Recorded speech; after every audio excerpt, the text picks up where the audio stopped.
Well, hello there, Chick Chat. We're back with another Sister Wives episode and also another Cody's Corner for Special Forces. Yes. But for Sister Wives, it's episode 3. Special Forces, I believe it's episode 4. I believe you're correct. And as usual, I have not seen the newest episode, so Anne's going to give me a little update. Yeah, so again, not a very Cody heavy episode. I think they're saving him more for the end, like the later season. I'm talking to him most. I think what you said is right. I think he's probably making it further, so they don't really care to dwell on him much. In the beginning of the episode, I saw a little too much Cody Brown. He was walking around in his skivvies, and I was like... See, I'm actually very grateful, at least in this moment right now, to have a warning for that. Yeah, I did it. So, yeah, I thought I was going to see it only in one couple of seconds, and then they went back over there again. And I was like, Great. Okay. Like, he's in the background, kind of, but you can see him. He's the only one in his skivvies. Like, he's in his undies? Yeah, like, I think he's changing or something, because they're all in that communal space. Yeah. So I think he is just kind of changing. But Cody is kind of ripped in this season of... I was going to say, I think this was an opportunity for him to show up his washboard abs. I know, yeah. I mean, there's absolutely no way that I could consider myself attracted to Cody, but I couldn't even get the words out. But he has a conventionally good-looking body from the neck down, if it wasn't connected to his soul and all of that. Maybe for an older man, I don't know. For a man his age, I guess. Yeah. Anyways, they do show Cody in the car with a couple of other guys, one of them being that one ex-NFL player who's on there with his wife, but they took separate cars. Yeah, I forget his name, so don't butcher me on the names because I'm kind of bad with names when I don't know them. I think he was really just setting up the storyline of this guy feeling inadequate compared to his wife, because Cody was like, oh, you were a snapbacker or whatever in football, and then you must feel almost, I don't know, it almost seemed like he was trying to insinuate that he might feel inadequate nowadays, or what are you doing nowadays? I don't know. You know, Cody loves his football. Because he does, but also I feel like, and I haven't seen the episode yet, but if it is playing out like that, I feel like I'm noticing a pattern, because he did that with Juicy Smouye. He was like, oh, aren't you juicy?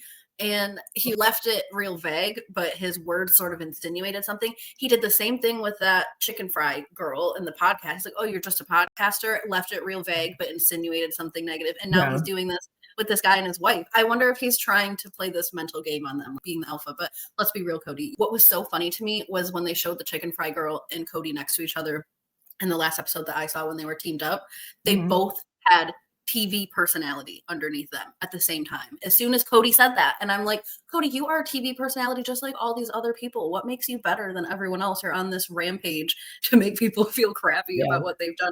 At least Juicy was an actor. At least this guy was a pro football player. You were literally a man who was known for committing a crime on national television. How stupid could you be? Bigamy. I think that this conversation in the car started talking about egos, because Cody was then kind of talking about egos, and you know how Cody feels about his ego and being a man and whatever. Oh God, he seems to know every football player that's there, so he must actually enjoy football or something. But he seems to know the positions that they played, and Okay. I mean, that doesn't surprise me. I think there's a lot of men who watch football, and especially with fantasy football, people are more and more into who the people are and what they play and all of that. But it's a good thing this isn't like a vote people off kind of game, because I do think Cody would have a problem. He is very awkward when he's in that group setting too. He'll be joking with people like, congratulations on making it to day 4. Congratulations on day 4. And I'm just like, this man is so cringy and awkward and doesn't know how to be around regular people other than his Imagine not really being around anyone except for your family for, decades. Like, Cody really hasn't carried an actual job since I've known him on reality TV, at least within the first couple of years. So it's been over 10 years. It's been a long time. And he's literally just been around his family or his wives. What an insulated existence. How do you even act around other people? It's got to be strange. And to be like that, and then also have the personality of, I like to talk to people, and it's just word vomit all the time. Yes, he's like excitedly trying to talk, but has nothing to talk about.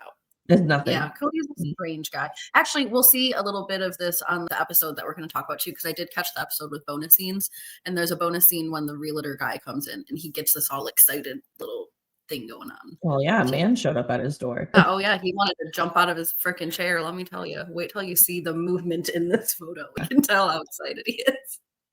But to wrap up Special Forces, that's really all we get of Cody Brown. Other than that, we see him do the couple of challenges. They don't show him actually fail the first challenge, but I'm assuming he didn't remember the code that he was supposed to say. But he did the actual challenge fine.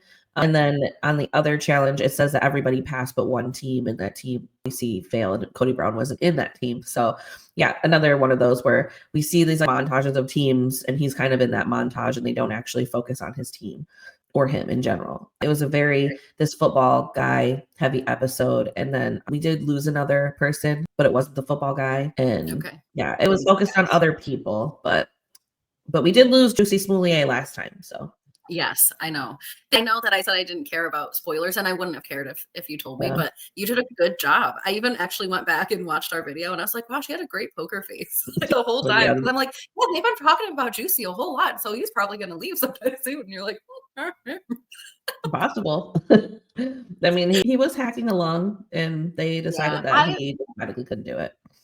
So I actually can't hold that against him. I mean, he's really rubbed me the wrong way the entire time, but he sounded actually sick. At first, I was suspicious of his cough too, like if he was faking it or making it happen, but it really sounded like there was some stuff trying to come out of his body. So I'll give him that. I think he would have tried to stick it out longer if he wasn't going through that. So I can't hold it against him, unfortunately. I was rooting for you, Juicy, but you just came in here. You were? I was, shockingly. I know. I can't stop calling him Juicy.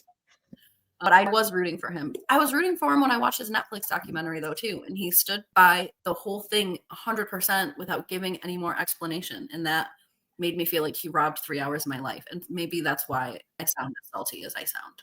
But I wanted him to have a cool comeback. I like a comeback story, but you have to, like, come back. I don't know, change or come back. Yeah, I don't know. I don't know what my deal is with him. I was rooting for him. I like a comeback story, but this was not it for me. Well, moving on to Sister Wives, which this episode also wasn't really it for me, but we start back off with the tornado situation, and it looked pretty bad. They had to pull off to Best Western and wait out the storm with some strangers, and they waited till everybody else was good to go, and then they went. So the scene was like beautifully dramatic. She's like, Mykelti called, and she said, oh my gosh, it's getting bad. And then she hung up. And they were gone. And they got off. But I mean, David the whole time was pretty adamant about driving through it. And I've never driven in a tornado or through one. I think in some circumstances that might be an ideal thing to do to try to get away from the weather. But they were in big hail. I don't think it would have been a good idea to accelerate. I think they were still going towards the bad weather. So I think it was ultimately their best decision. They really could have damaged their windshield quite badly. I mean, it was pretty bad, but at least it wasn't broken in all the way. And to hear that Mykelti was covering, the kids in blankets and stuff, like, it's kind of sad. They must have been scared. Yeah. I would have been terrified, but I'm not very entertained by this because obviously they're okay. So especially with small children, you just don't really want to take that risk. Yeah. They're still heading to North Carolina. We go back over to Meri, who is having a little girl party. She does let us know that her date with Ron went so well that they matched, but they haven't actually talked yet. So again, a tiny half baby step with no real progress, but Yeah, and she says that it's been a couple of days, so I'm just wondering what's going on. I mean, it sounds like she wants him to reach out first, so I'm wondering why he's not, but also at the same time, Meri came across kind of disinterested a little bit at the dating because I think she wanted to play herself off cool or whatever, but I just wish somebody would reach out. Why are you guys already being prideful? We're not even in a relationship yet. Let's just say hi. That, or maybe they don't have each other's actual contact info yet, because I know that lady said she'd reach back out with the contact information. But I would think by now they would have it. I don't know. It's just a little strange, but on the weekend with her friends, all of her friends have this strange names, like spelled so weird. Hillary, and it's like Hillary. Did you notice this? Yeah, a little bit. I don't know why none of these people can spell their names right. Meri with an I and Hillary's with E's, and just like her family. I mean, half the kids in the family have interesting spellings of names. Is what it is, but they decided to paint an eggplant. It was Meri's idea, but the whole time she's acting like, oh, this isn't exactly how I pictured the night to go. Like, what did you think?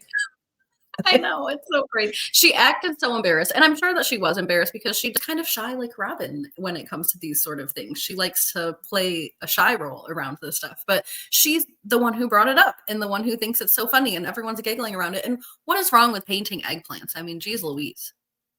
It's an actual vegetable. At the end of the day, it still is an actual vegetable. So like all of a sudden it's all about eggplants. I'm like, lady, you're the one that recommended this. Yes. Yeah. did do a little go around with emojis, and they talked to all of the sister wives about what emojis meant, and that like threw me off. So like, ladies are in their 50s. Of course, half of them were like, "Well, I don't really know what it means." And Robin's like, "What does it mean?" I know Robin's always the one who is the most confused, but they all were a little bit confused about this. Everyone, all the OGs knew that it meant a male something, but they didn't really know why you would use that in conversation. Like they didn't really know the context around that. So I thought it was playful. It was a funny scene to watch. I actually didn't even mind watching Meri with all her friends. And I'm not a fan of this little group of weird spelled name friends. I prefer Jen myself. It was nice to see Jen with these girls too, because usually it's Jen's not around, Meri has to film with these other girls, but it's nice to see them all mixed together. Yep. Well, these are sister witches, honestly, but yes. They did talk a little bit with Meri about her dating life, and Meri kind of caught them up on Ron and everything. And they talked for probably the 12th time about Meri's dating preferences while they were all painting. And yes, they do show their work. I really liked Meri's. I would put that in my bar. She really worked on that background. I love it. It looked really good. Yeah. So did the other girls. That was like kind of artistic. Yes. Oh, looks so good. Yeah, we'll get to that. I loved this. I don't think that it's very artistic, but I love it. I love. She definitely didn't utilize the space, but she didn't. But I feel like that adds to the hilariousness of it. I think Jen is so funny. I think sometimes she does sort of cross the line, especially. I think we're going to see that more in the next episode. But yeah, this one was beautiful and artistic. Then there was the girl that did the one face emoji that didn't do an eggplant anything. Yeah, I skipped her because she didn't follow the rules. She was even the one that's like, I think we got to that one. I know. And then didn't name it. Completely different. So yeah, whatever, lady. We did leave the best for last, so I guess we'll leave the best for last too, and leave it on the cliffhanger that they left us on. But there's a wonderful one coming up, as you all know. Back over to Tornado Land. I mean, they went to the Best Western to cover for shelter, and then they left after the townies left, and then they made it back to the hotel that I think they had probably originally booked or scheduled, where Christine and David were staying. So they spent the night there. They woke up in the morning. Christine and David said that they took Mykelti and Tony's vehicle to get coffee, and they realized how bad it really was. And I mean, here's Christine sort of almost in tears about seeing this windshield and thinking about her daughter trying to protect her kids. And then here's David all bright-eyed in the morning with his coffee, like, I think we should stay here and look for more tornadoes. Sir. Even Tony and Mykelti were like, I don't know why David is so obsessed with tornadoes. I would have gladly traded places with him. Really could have been him in this situation. Not a thing phases that man. Not a single thing. Not a thing. And we go back over to Cody and Robyn, who are talking about this new house that they're trying to move into. You know what I find funny is that when they want to move, it happens. Yep. But when it comes to selling property that they've been holding on to for, I don't know, damn near half decade, it just doesn't happen. Like, I know. That is the rant that I was prepared to come in here with, and I feel the same exact way. I'm sure other people have noticed this too. I'm sure the OG sister witches have noticed this, because Cody has sat on all these decisions forever. He sat on this property. He sat on, what are we going to do with Coyote Pass, and holding up everybody's financial situation. Janelle has been held up. Meri has been held up. I mean, thankfully, Christine was able to get on and move on. But isn't it convenient that the second that it's convenient for Cody and good for Robyn, that just like Cody said, bing, bing, boom, all the stuff gets done and there's all this pressure to get built up, and then we make a decision. Well, that's really nice for you. And that just shows that you guys could have done this months ago. You guys could have put the property up months ago. I know that part of this was about them moving, but it shows that as soon as it's good for you, then you will move mountains to get things done and get things accomplished, because now it's going to work out for you. And I just don't like that. I think it proves exactly who they are and who they've always been just by the way that they behave. They can sit here and tell us all these things about all the reasons, but no, they've never, ever considered anyone else with themselves. Well, and now Robyn's husband is probably going to make moves with Coyote Pass, because he already spent all this money on a house, and now he kind of has to sell to have a little bit extra in their bank account. Yes. He's doing everything when it's convenient for him to do that. And that's okay if it's just about you and your family, but he still really responsibilities towards the sister witches regarding Coyote Pass. They have money invested in that they want to get out just as much as he wants to get out. And as soon as he feels that little bit of pressure financially, he's like, oh, I'm ready to sell Coyote Pass. But these sister witches have been feeling all that pressure financially, trying to wait and wait and wait for you to make this decision that we all knew you were going to make ultimately. You're dumb, Cody. You're dumb. and I don't like you. And this is their new stupid house with the old siding. They got new siding. Yep, to match the soot. To match the soot across the street. Okay, so then this realtor guy comes over to talk to them about their prospect. And is this the same guy that was on Coyote Pass? Yeah, this man is making a killing off these people. I'm telling you. I was just on ChatGPT earlier. Oh, yeah. Every property they sling is over $1 million. His possible commission loan is like $100,000 if he gets only like 5%. And then even if he's splitting it between the buyer and seller's brokerage, he's still looking at about $50,000 or on the low end, $35,000 just for approving a deal. But listen, this guy has to deal with Cody. So he deserves every single cent. But Cody is so much nicer to men, so it's probably easy. He is. But because Cody's nicer to men, I think his personality also comes out, and he is like quite finicky and annoying and has these weird, stupid stories. And he wants you to pump up his ego. So I mean, he's like all the stories he shared with that realtor on Coyote Pass. You know, like I would need $30,000 to actually listen to that and nod my head like I gave enough. He's probably like, we're just gonna get a drink later once we close this deal. We'll have a drink and a chat. Oh my God, they're buddies now. So Cody and Robyn are thrilled about the offer, but you can tell the reality kind of in at that moment too, that you need to sell this property now. They need to get their house packed up. They really need to do the boom, boom, boom, boom, boom that they have been waiting for so long to do. And for some reason, Cody wants to get into this whole storyline about this ugly table. Now, for once in my life, I agree with Robyn. I agree with this face that she's making. I agree with the way she describes the table. It looks like some random man found some random wood and slabbered it together and put some kind of ugly lacquer finish on it that looks sticky. And then they put it in this house. And I wouldn't want it either. The house is so humongous that they got like kitchens and stuff that they could throw that table somewhere. They got 2 tables in there. I wasn't able to get a good photo of it, but if you guys go back and look, when they angle it the other way, they have a whole nother dining room table that's Robyn style, all dainty and old fashioned and traditional, maybe medieval. She's like, Cody's got his style, but then he also has my style. It's like, well, that's interesting because I'm sure he didn't take on anyone else's style. Well, actually, that's what Cody starts to get into as well, because he wants to pick this fight about the table. And then in his confessional, he says, well, when I was in plural marriage, I let everybody do their own thing. And I didn't actually care about the way that they did everything. But when Robyn came in, she said, I have to care about things because you're my best customer and I need to give you an office. And then he sits there and acts as if, well, all the other wives could have given me an office. Well, no, Cody, because you just told us. You told all your other wives that you did not care what they did with their homes, that you were removed from the idea of what they did with their homes. You did not ask for anything. Robyn is the one who inserted herself and said, here, have an office that you probably never use. Like, what work do? You have an office to have serious conversations in? I thought that that's what Christine's library was for. Just to pretend you're doing something. The thing is, even if every single wife would have given him an office, he still wouldn't have went over there. And also, like Janelle and Christine, they had kids that needed bedrooms before he needed an office. It's just crazy. It's just crazy. His office is probably the garage. I think about it. Why wouldn't his office be the garage? All he does is weird things with his hands. What does he need to sit down at a computer for? They bought him a computer once and he hated it. So what's he doing in an office? I know. And then Robyn was like, I knew he probably wasn't going to want that. Why did you say anything? I know. It's so dumb. So this is where Cody gets all excited with all of his male energy because, yes, there's another male inside of his home.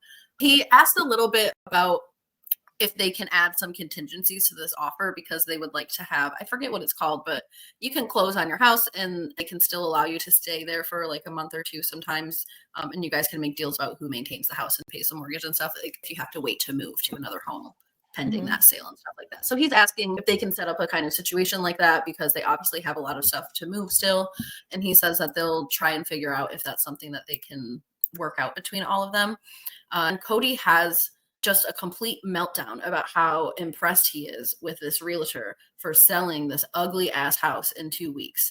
And he jumps out of his chair just to tell him how good of a job he's done and starts freaking out about, man, I've had houses on the market for months and months. And he turns to Robyn and he says, remember the Las Vegas houses for how long that they sat on the market? And Robyn makes sure to let us all know that her house was the very first house to go be sold from Las Vegas. To list it as well. And she's the only one who had a damn backyard. She had all the landscaping. Of course, it's the first one out of 4 houses that don't have landscaping to get sold. She knew before everyone else they were going to Flagstaff because they're going there to follow her son. Of course, it was the Yes. first one to go. Yes. Yeah, she says, well, my house sold in 3 weeks, but apparently this ugly house sold in 14 days, and Cody is just the happiest that he's ever been. He starts even going like full Donald Trump, like, I've never seen anything like it. It's never been done. It's like, I've seen houses sell in a day, in less than a day. I mean, this thing sat on the market for 2 weeks. That is fast, but that's not the fastest transaction in the world. And it's not our fault you buy ugly houses. I know, this house is horrid, just awful. Well, it just makes you wonder because they did a cash offer, didn't they, for the $2 million? So yes, they got a cash offer for this house. They financed their new house. I was gonna say, because how much money do these people actually have? How much have they really siphoned from the sister witches? Because how do they have so much money to buy a $2 million home? Yet They Mary's don't. living And in her that's what they were Airbnb. explaining in this episode, was that everything was contingent on the sale of their current house, because the sale of their current house, they sold it for like 1 point something, and it's all cash. And so that's why they had it contingent. We're not going to buy this new house if we can't sell our house because we can't afford it. So whatever was left, the 800,000 or whatever, they financed, and then they sold Coyote Pass. And I don't know what they did with their money, but they could have very well paid their house off with it. It would have been the exact amount of money for their house. So I mean, it's a good trade-off. Yeah, but how ballsy do you got to be? Because your show's pretty much coming to an end. You're not going to be able to afford this house in the house in could be probably paid 5 off, years. though.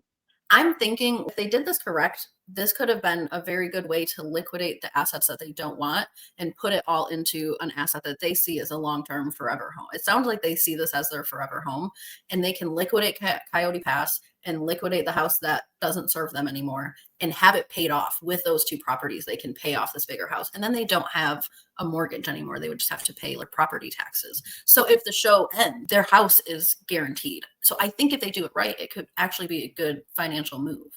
True, but we are talking about Cody, who likes to move a lot, and Robyn. Yep, and he likes to buy boats and art and dolls and all kinds of things. So yeah, I don't know how they're going to feel about living next to this toxic. So I don't know if they realized how it would be, or maybe it's not as bad as it used to be. I've read things online of people writing letters to Flagstaff and the city council and stuff about getting cancer and all kinds of things. So maybe they're not mining as much as they used to, but it's a full-on cinder mine that is within a mile, I think, from their house.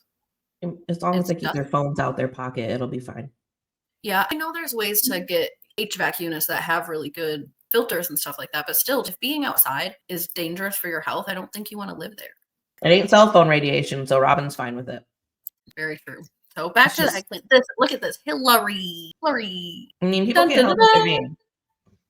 Yeah, I thought this was so weird. Okay, I think it's funny, and I do love the fact that she included the skin headband. But I do think bringing up Cody in that kind of context is just a little bit throw uppy to be. Agreed. I thought particularly this was the funniest one to me because she's kind of calling him a cock, and I thought like that the that hair was on the eggplant. yeah, I thought that this was hilarious, and at the same time, like, this also sort of looks like a male appendage as well, and so I thought that this whole little mini one was pretty funny. But yeah, if we just did the skin headband Cody with the eggplant, I don't think I would think it's as funny, but I actually want this framed in my house. Got all of it. The skin headband, he's a cock. That's good. He also kind of looks like Hercules here. Are you getting Hercules? I don't know, but I do like that she even brought up the skin headband. Oh my god, it's perfect. And there's a skin headband on here. There has to be. Does the plant have a skin headband? Yeah, a little bit. Wow. She really thought this through. I just don't know where you hang this up, like what you do with this. Oh, you don't. You don't know. What do you do with it? You just throw it out now? Maybe you bring it out when Meri comes over. I don't know. I'm actually surprised Meri laughed at it because of how weird and loyal she is. And I'm surprised also that we didn't get Cody's reaction to it and Robyn's reaction to it. That's what I was waiting for. We get Cody's reaction to all this stupid stuff all the time. Mary's snort laugh.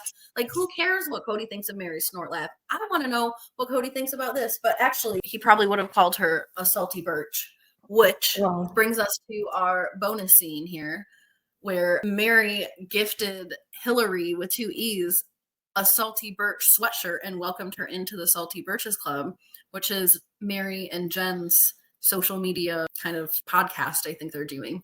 But she welcomed her into that based on her painting. So they did a little bonus scene with this, and Meri let us know back when Kody called Jen a salty bitch, I think, that Kody had no idea that they already had, apparently, supposedly, allegedly, started the Salty Birches brand. And that as Kody called Jen a salty bitch, that actually came out when they were about to launch all their merchandise and their podcasts. And Kody apparently didn't even know that. So Meri thanked Kody for giving all the free advertisement for the Salty Birches by calling Jen a bitch and said, you thought you were doing something here, but actually you gave us all this free publicity. She was happy. Honestly, I didn't put two and two together. So, I mean, whatever gets you through the day, Meri. I did. When she came out with the Salty Birches podcast, that was within weeks of Kody calling Jen and all Meri's friends. He women out of their names, don't he? Sister witches, salty bitches. He's really got some one-liners. He always does, doesn't he? Like Ryan Anderson with Possible. Possible. So we got the big move scene where they're pretending to move for us. We already saw the realtor say something about getting movers again. So we already know Robyn uses movers. She doesn't use the family, which is why when they asked them, what do you feel about not having the whole family involved? They just stood there and didn't say anything. Because they're like, well, we never have the whole family involved. What are you talking about? I think it's a little secret between them. We get another bonus scene. This whole episode is packed with bonus scenes. It was wild. But as they're having that conversation outside, they're giving us this voiceover and then they show us all this stuff. And Kody says that since they've closed on both houses, they have allowed occupancy for a month. And in that month, Kody's responsible for maintaining the house. And he says all of a sudden, all this stuff has started going wrong with the house and he needs to get it all fixed before the occupancy is up so that they can take ownership, the new owners of the house. So they start showing us in photos that they have had tilers over, they've had carpentry people over, they've had remediation people over. I guess there was a leak in the shower that has happened. So they're redoing all of this. They showed us the ceiling and all of this had to all completely be redone. This looks like new drywall that they had to cover up. So they had all this stuff. So apparently there was a leak in the shower and caused a whole bunch of havoc in the house. So Kody's idea is we want to leave the house, but the house doesn't want us to leave. They're having problems basically left and right. He lets us know that they're not completely solved, but they've had people in and out of the house all week pretty much to get everything resolved so that they can move on. Man, it's a lot of money they're putting into that. They ain't a brown move without some issues. I feel like that's the biggest thing I've seen them move. This entire move is just little remedial little things in a small trailer. That's why I know they're using a moving company to move the rest of the stuff. Like, ain't no way. Ain't no way. I do think they're probably going to move this stuff actually for filming. And I have had the situation where when we bought this house, we came over to it 3 or 4 times before actual moving day. And we did bring a couple of things with us every time. So I wonder if that's part of what's going on. But yes, this family is not moving that entire house with their hands, with everything. Ain't no way. Ain't no way. Wow. This was a very Janelle light episode. We barely saw her. But real quick, I do wonder if Dayton is moving with them. I know that we don't really know for sure. Some people say he's with his dad. Some people say he just doesn't want to be on the show anymore, which I don't blame him. It seems like he is included in the bedroom counts because they are talking about having an extra bedroom and sort of assigning it as a truly guest bedroom, which I'll get into my opinion on that later on. But it seems like Dayton is included in the bedroom counts, but I don't know if he's living with them. I haven't seen or heard from that man in a long time. Crazy. And they did all this move for him. He destroyed the family. I'm sorry. It's really not Dayton's fault, it's Robyn's. But it is Robyn's fault. But no, I see what you're saying because Robyn had to follow her baby who just left her immediately. He's like, I can't even stand to live in this house. Get me a trailer and I'll park it in the driveway. He could not be around them. He's like, the point was to get away. I know.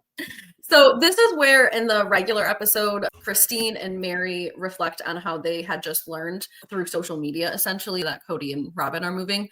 And they sort of extend Janelle's response to this, and she does some reflecting about how they have always moved. The bonus scene didn't have a whole lot of content to it other than reflecting on moving a lot. She did say, though, and I think that this is a good point, she wondered that if they would have actually just stayed in the Las Vegas homes long term, if they would have stayed married, and if the kids wouldn't be so disjointed like they are now. And I think that there's something to that because they do tend to, like Mykelti says later on, I think they tend to kind of designate into these hubs and sort of gather around together. So if the majority of the family is in one place, I don't think it would be so disjointed like there's so many big clusters of people so far away. I think that most of them probably would have stayed in Las Vegas or somewhere nearby. So she asked about that. She also talks about how many times they moved, trying to improve their quality of life and improve their financial situations and all kinds of things, and how it really never quite worked out, and how she was always so confused with why Cody wanted to move so often, because he's not a very big traveler. He doesn't like to go on vacations and travel to new places, but he likes to move to new places. So she couldn't really make sense of that. I did take this picture to give a good view of how close they really are to Coyote Pass. This property here is not Coyote Pass, but the next block over is Coyote Pass. And there's nothing on this property, so you can literally see straight through to Coyote Pass. That's how close they live to it. Back to Mykelti and Tony's move. They apparently were starting to go again, just left the hotel, and then all hell breaks loose, and Christine and David have a shredded tire. Not just a flat. That was just a horrible looking tire. People were probably like, hey. I can't believe that they didn't feel that when they were driving. I know that it's on the trailer, but I just can't believe that they couldn't feel that pulling or tugging. Yeah. But yeah, I'm sure they got insurance, because if you're going that far, you got to get the insurance. If you're a Brown traveling that far, they have a history of popping tires like this during long moves. So I think they just know better at this point. And actually, it doesn't sound like it took very long. I think it was a 45-minute ordeal, they said, and they were back on the road. Yeah. I mean, they use U-Haul and they're everywhere. So I'm sure that U-Haul just kind of came up, switched the tire real quick, and they were good. David just loves chaos. He loves tornadoes. He loves flat tires. He said, if it ain't chaotic, I don't want it. Yeah, he loves to have a problem to solve. He's not a big fan of laying around and not having something to do or think about or fix. Kind of like Cody, honestly. He looks so relaxed too. He's just laying back. He's AAA's on the way. They keep going back and forth between these two moves, so it gets a little confusing. Yeah, they're doing the dueling moving, and towards the end of the episode, they're going to do the dueling unpacking as well. So I think the rest of the episode really is just kind of hopping back and forth here. And everybody's excited to go to the new house. Ari's excited. Cody's excited. She's doing that weird baby voice half of the time she talks, to the point where homegirl Brianna here is just disassociating. Yeah. She's like, I don't even know where I live anymore. I don't know why I got in the car. And then, like we said, they hop back over briefly to Tony and Mykelti. That's the next day now. They finally settled in. They stayed in a hotel and they came back to their new house to start unpacking and getting everything going. And Tony's starting work tomorrow. He's going to be a chess instructor. Yeah, I didn't realize it was that lucrative, that it was such a career, but I don't know much about the chess world, so. I don't either. I know that you can make some good money from tournaments, but also if he's going to be an instructor, I mean, that's a full-time job. So depending on what's going on, yeah, I'm sure he's. Well, he also watches the kids, because apparently Mykelti also works, so he's the stay-at-home dad. Yeah, I don't know. The way Christine explained this was kind of strange to me, because she explained it real straightforward at first about how their original agreement was for that to happen and that they're moving so he can become this instructor. And she said he's going to have this and still do this on the side, but she didn't explain what this and this was. I don't know if she's talking about having the kids on the side or having the instructor thing on the side or what's on the side. But yeah, it seems like they're just going to make it work. They're going to both work to some capacity and take care of their kids, which is what a lot of people do. So I'm sure they'll figure it out. Yes. And then Janelle and Maddie and all the kids show up to say, hey, hi, how are you? It's a 4-hour drive and it's all interstate, baby. Yeah, Janelle is excited. She's got all the grandbabies. They can just hop in the 4-hour car ride, because everybody loves to take grandkids on a 4-hour car ride once a week, of course. And they can just be together all the time. All the time. And Christina's getting more and more upset with this idea. Yeah, she just can't stand North Carolina. She doesn't understand what everybody's coming here for. Yeah, whatever. I think she does come around towards the end of the episode, but you can tell she's going through a lot of emotions. She's not even really particularly making a ton of sense, because she's like, well, what I don't like is when people ask me, David, to come to North Carolina, because I'm not going to follow my kids, because I have kids where I live. It's like, are you following your kids? Do you have kids where you live? Because most of your kids are moving to North Carolina. And so pretty soon you're not going to have kids. And what's going to be your reason to say that, lady? Especially when these kids have kids. Yeah, but we find out that Maddie's pregnant again. She's due March 4th, which means she probably already had this baby, I take it. She did already have this baby, and she had it March 12th. Okay. So it wasn't exactly on Garrison's passing day, but that was kind of an interesting due date. They never usually come on the due date. So it's usually a few days before or after.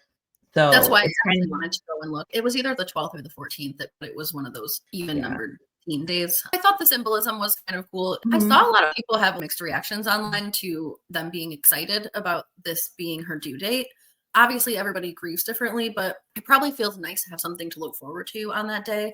And I know Yeah. a lot of people can sort of have some beliefs and ideas around like passing and birth. And I think that's what Christine was trying to speak to, although I'm not really sure when she was saying the idea of Garrison hanging out with a niece or nephew. I think she was kind of saying in the transition, but I don't know what she was talking about. Really. A lot of the time, especially with religious people and stuff, you kind of think that they're sent to you from that person. So that's probably what she meant more along the lines of in heaven. Like he held them first and sent them down.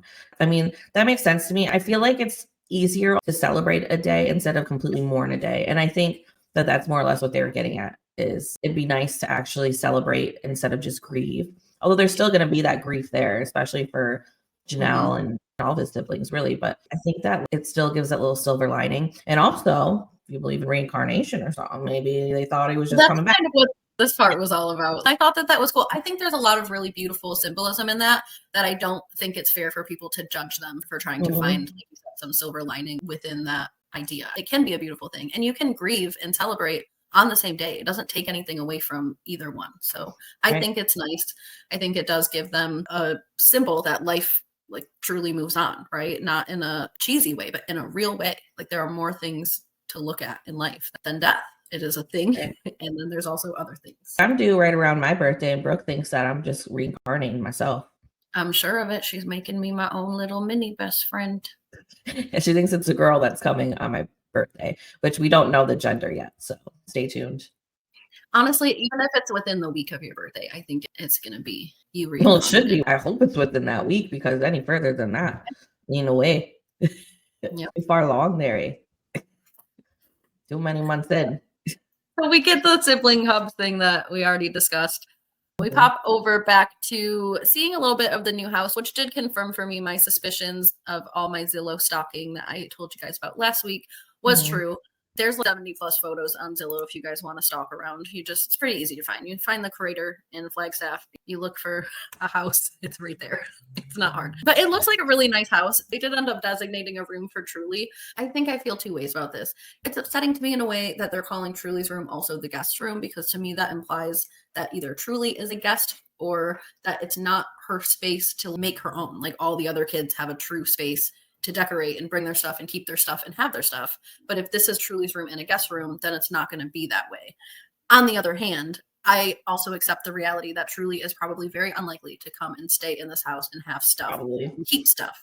So I get the reality at the same time, but it's like, if you're going to buy this new house and have these hopes of Truly coming over, this whole idea of if you build it, they will come, then actually build it 100%. Don't do it half-assed, because if you do it half-assed, then you're guaranteeing that she's not going to come and stay, because it's not her room, it's the guest room. If you make her a real room, she may or may not stay, but I feel like the only guarantee now is to be like, oh, this is your room, but it's also the guest room. So don't paint it. Don't keep your stuff in there.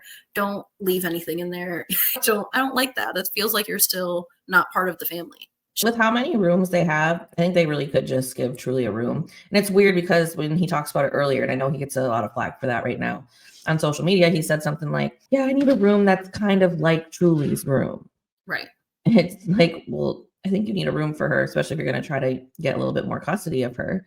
Yeah. But at least until she's 18 or whatever the case is.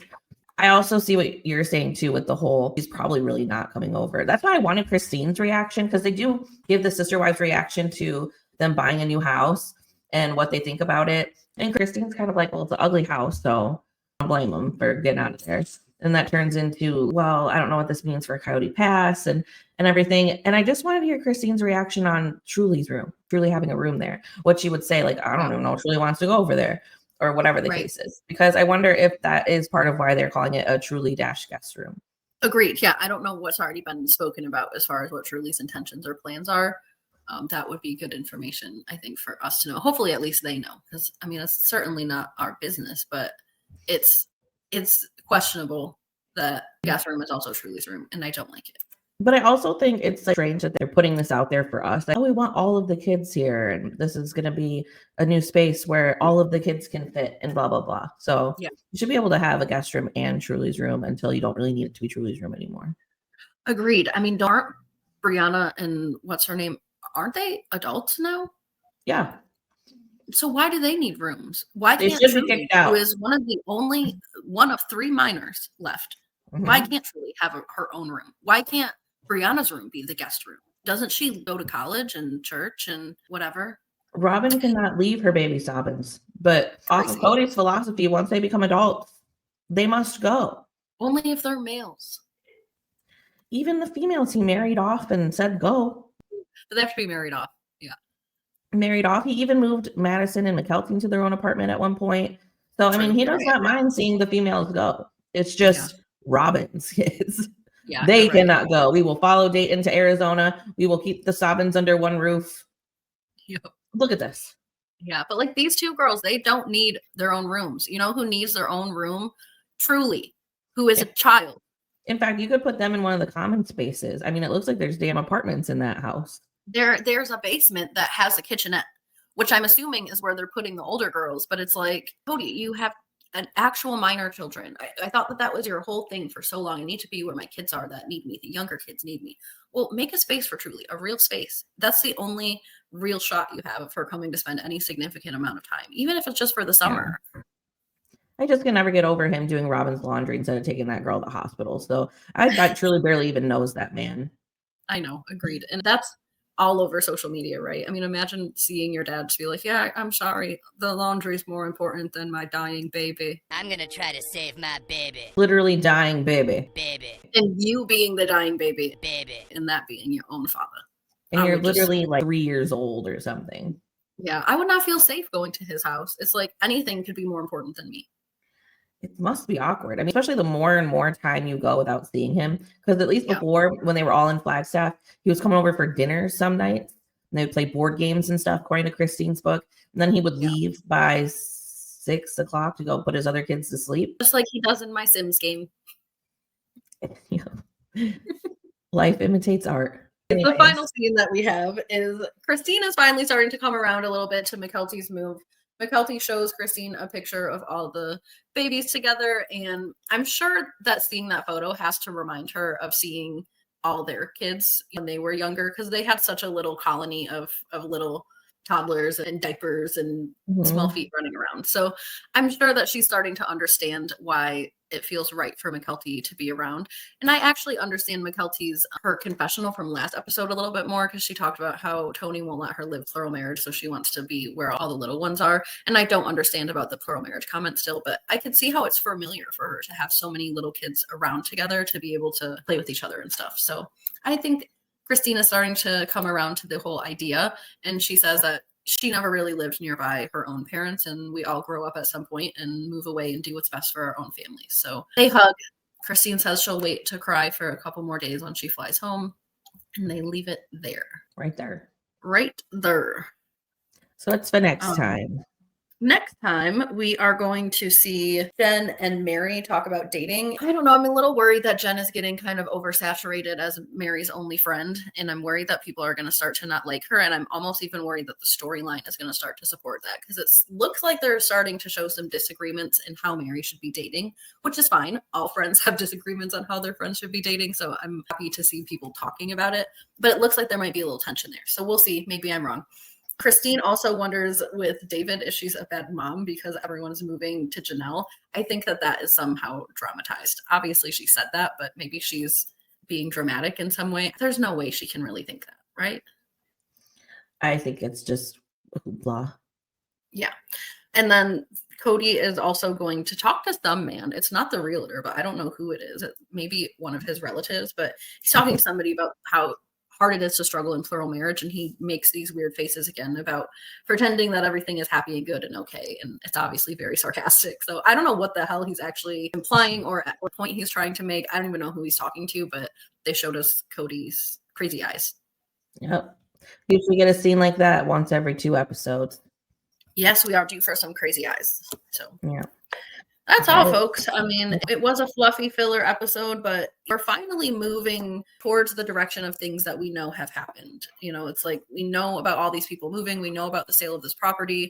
I really hope they don't drag on Coyote Pass too long, but we all know that they're going to, because there's going to be that standoff that's coming up where they all meet there and everything. So maybe that's happening soon, because I am interested to see that. It's like I already know what happened with the sale, of course, but I don't actually know how it got worked out between all of them. So I'm hoping we can actually see some of it, but in true sister wives fashion, I'm sure they'll just give us some BS. So we get there, yeah. And then they'll get to that, and then it'll be the end of an episode. So then we have to watch the next episode to actually see the conversation.